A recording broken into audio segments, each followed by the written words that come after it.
A lasagna with 40 layers. Outstanding pizzas served with dips. And house-made mozzarella sticks that stretch for miles. Those are just 3 reasons why you need to get to A3. But there are oh so many more.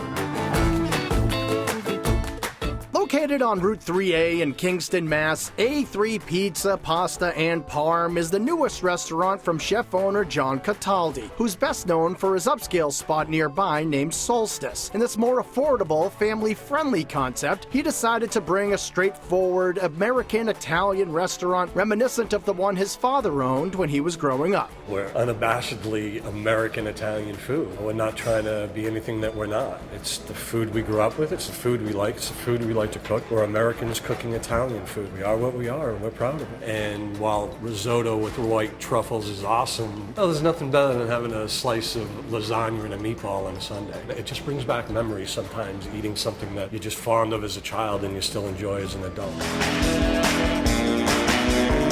The appetizer section of the A3 menu has all of your American-Italian standards, from loaves of house-baked garlic bread great for sharing, crostini topped with whipped ricotta and A3's own hot honey, and mouth-watering meatballs John swears by. We start them in olive oil, get a little fry on them, and then finish by braising them in tomato sauce. It's almost a creamy, juicy, but with a little crust on the outside. I think they're the best. I've had meatballs forever. We've had contests within my family, and what can I say? I always win. They're better than everybody else's. I'm not afraid to say that. And just one pull, and you'll be able to tell A3's mozzarella sticks did not come out of a bag. It's not processed. I think you'll notice a huge difference in the high quality of the cheese first, fried in olive oil. And blend that we make ourselves for the seasoning is a nice touch.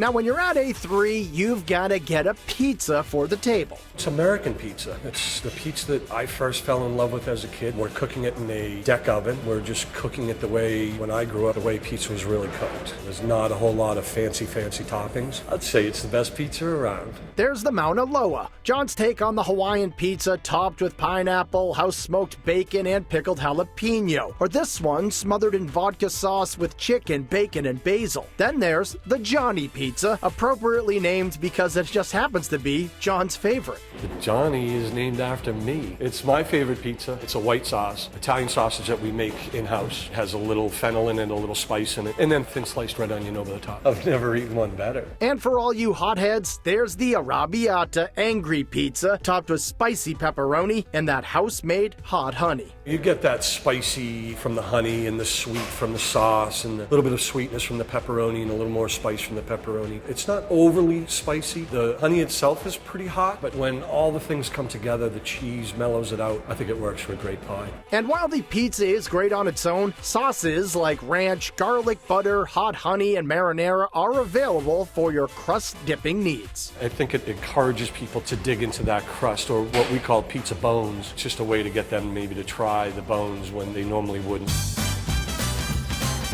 Of course, parms are a big part of this menu as well. So we do a chicken parm, a eggplant parm, and a veal parm. All are cooked in olive oil. All are made daily. Top it with fresh mozzarella, baked off in the oven for a finishing touch, topped with a little basil and Romano cheese. It's excellent. But it's the fresh-made pasta where the kitchen really shines, with options like slow-cooked Bolognese.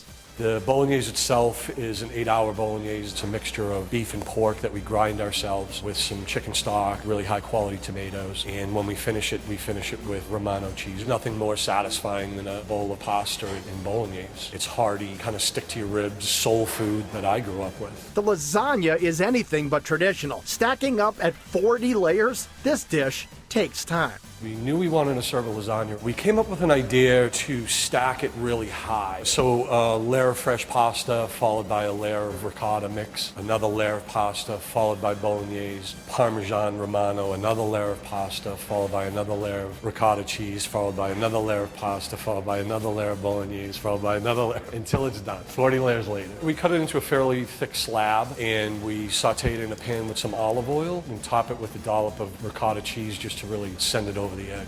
And with Parms, pizza, and pasta served at pocket-friendly prices, a meal at A3 won't send your bank account over the edge, making it one fantastic meal deal.